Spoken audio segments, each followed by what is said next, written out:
이사야 제16장. 모압 백성아, 예루살렘의 통치자에게 어린 양들을 조공으로 보내라. 셀라에서 광야를 거쳐 나의 딸 시온산으로 조공을 보내라. 있을 곳이 없어 날아다니는 새들처럼, 털린 둥지에서 흩어진 새끼 새들처럼 모압의 여인들이 아르논의 나루터에서 헤맨다. 그들이 유다 백성에게 애원한다. 우리가 어떻게 해야 할지 말하여 주십시오. 우리를 위하여 중재하여 주십시오. 뜨거운 대낮에 시원한 그늘을 들이우는 나무처럼 우리가 그대의 그늘에서 쉴 수 있도록 보호하여 주십시오. 우리는 피난민입니다.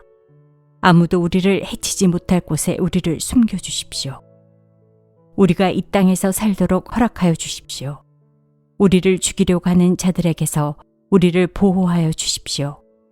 폭력이 사라지고 파괴가 그치고 압제자들이 이 땅에서 자취를 감출 것이다.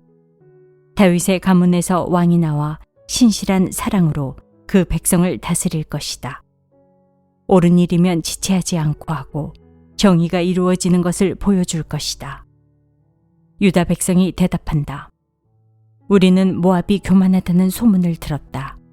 그들이 매우 교만하고 오만하고 거만하여 화를 잘 내지만 사실 그들은 허풍뿐이라는 것도 들어서 알고 있다. 그러면 모압 백성은 그들이 당하는 고통을 못 이겨서 통곡할 것이다. 기라레셋에서 늘 먹던 건포도빵을 그리워하며 슬피 울 것이다. 헤스본의 밭과 십마의 포도원이 황무지가 되다니, 여러 나라의 군주들이 즐겨 마시던 포도주의 산지가 아니던가. 한때는 포도나무 가지가 저 멀리 야스엘에까지 뻗어나가고, 동쪽으로는 광야에까지 퍼져나가고, 서쪽으로는 그 싹이 자라서 사해 너머로까지 뻗어가더니, 야스엘이 울듯이 내가 통곡한다. 말라 비틀어진 신마의 포도나무를 두고 통곡한다. 헤스보나, 엘르알레야, 나의 눈물이 너를 적신다. 여름 과일과 농작물을 거두는 너의 흥겨운 소리가 너에게서 그쳤구나. 이제 기름진 밭에서 기쁨도 사라지고 즐거움도 사라졌다. 포도원에서 노랫소리가 나지 않고 기뻐 떠드는 소리도 나지 않고 포도주 틀에는 포도를 밟는 사람도 없다. 내가 그 흥겨운 소리를 그치게 하였다. 모압을 생각하니 나의 심장이 수금줄이 튀듯 떨리고 기라레셋을 생각하니 나의 창자가 뒤틀린다. 모압 백성이 산당에 올라가서 제사를 드리고 그 성소에 들어가서 기도해도 아무 소용이 없을 것이다. 이것이 전에 주님께서 모압을 두고 하신 말씀이다. 그러나 이제 주님께서 다시 이렇게 말씀하신다. 3년 기한으로 머슴살이를 하게 된 머슴이 그 횟수를 세듯이 이제 내가 3년을 센다. 3년 안에 모압의 영화가 그 큰 무리와 함께 모두 능욕을 당할 것이며 남은 사람이라야 얼마 되지 않아 보잘것이 없을 것이다. 제17장. 이것은 다마스쿠스를 두고 하신 엄한 경고의 말씀이다. 다마스쿠스는 성읍 춥게도 들지 못하고 허물어진 무더기가 될 것이다. 또한 아로엘의 성읍들이 황무지가 될 것이다. 그 성읍들은 양떼의 차지가 되며 양떼가 누워도 그들을 놀라게 할 자가 하나도 없을 것이다. 에브라임은 무방비 상태가 되고 다마스쿠스는 주권을 잃을 것이다. 이스라엘 자손에게서 영광이 사라지듯이 시리아의 남은 백성도 수치를 당할 것이다. 만군의 주님께서 하신 말씀이다. 그날이 오면 야곱의 영화가 시들고 건강하던 몸이 야위일 것이다. 그들은 곡식을 거두고 난 텅 빈 들처럼 될 것이다.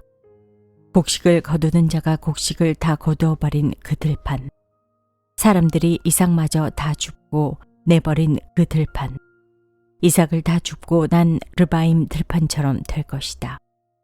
그들은 열매를 따고 난 올리브나무처럼 될 것이다.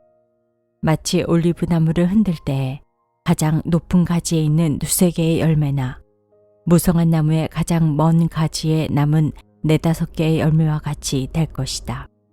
주 이스라엘의 하나님께서 하신 말씀이다. 그날이 오면 사람들은 자기들을 지으신 분에게 눈길을 돌리고 이스라엘의 거룩하신 분을 바라볼 것이다. 자기들의 손으로 만든 제단들은 거들떠 보지도 않고 자기들의 손가락으로 만든 아세라상들과 태양 신상은 생각도 하지 않을 것이다. 그날이 오면 그 견고한 성읍들이 폐허가 될 것이다. 마치 이스라엘 자손 앞에서 도망친 히위족과 아모리족의 성읍들처럼 황폐하게 될 것이다. 이스라엘아, 내가 하나님 너의 구원자를 잊어버리고 내가 피할 견고한 반석을 기억하지 않고 이방신을 섬기려고 이방의 묘목으로 신성한 동산을 만들었구나. 나무를 심는 그날로 내가 울타리를 두르고 그 다음 날 아침에 내가 심은 씨에서 싹이 났다 하여도 내가 그것을 거두어 들일 무렵에는 흉작이 되어 너의 슬픔이 클 것이다. 가련하다. 저 많은 민족의 요란한 소리가 마치 바다에 파도치는 소리처럼 요란하고 많은 백성이 몰려오는 소리가 마치 거대한 물결이 밀려오는 소리 같구나. 비록 많은 백성이 거대한 물결이 밀려오는 것 같이 소리를 내어도 주님께서 그들을 꾸짖으시리니 그들이 멀리 도망칠 것이다. 그들은 산에서 바람에 흩어지는 겨와 같고 폭풍 앞에 흩날리는 티끌과 같을 것이다. 그들이 저녁 때에 두려운 일을 당하고 아침이 오기 전에 사라질 것이니 이것이 바로 우리를 노력한 자가 받을 몫이고 우리를 약탈한 자가 받을 마땅한 값이다. 제18장 에티오피아의 강 건너편 벌레들이 날개치는 소리가 나는 땅에 재앙이 닥칠 것이다. 그들이 갈대배를 물에 띄우고 백길로 사절단을 보낸다. 너희 민첩한 사절들아, 가거라. 강물이 여러 갈래로 나뉘어 흐르는 땅으로 가거라. 거기에 사는 민족, 곧 키가 매우 크고 근육이 매끄러운 백성, 멀리서도 두려움을 주고 적을 짓밟는 강대국 백성에게로 가거라. 이 세상 사람들아, 땅에 사는 주민들아, 산 위에 깃발이 세워지면 너희가 보게 되고 또 나팔 소리가 나면 너희가 듣게 될 것이다. 주님께서 나에게 이렇게 말씀하신다. 내가 나의 초소에서 조용히 내려다보겠다. 추수철 더운 밤에 이슬이 조용히 내려앉듯이 한여름 폭염 속에서 뙤약볕이 고요히 내리쬐듯이 곡식을 거두기 전에 꽃이 지고 신 포도가 연글 때에 주님께서 연한 가지들을 낫으로 자르시고 뻗은 가지들을 찍어버리실 것이다. 산의 독수리들과 땅의 짐승들이 배불리 먹도록 그것들을 버려두실 것이니 독수리가 그곳으로 여름을 나고 땅의 모든 짐승이 그것으로 겨울을 날 것이다. 그때 만군의 주님께서 예물을 받으실 것이다. 강물이 여러 갈래로 나뉘어 흐르는 땅, 거기에 사는 민족, 곧 키가 매우 크고 근육이 매끄러운 백성, 멀리서도 두려움을 주고 적을 짓밟는 강대국 백성이 만군의 주님께 드릴 예물을 가지고 만군의 주님의 이름으로 일컫는 곳 시온산으로 올 것이다.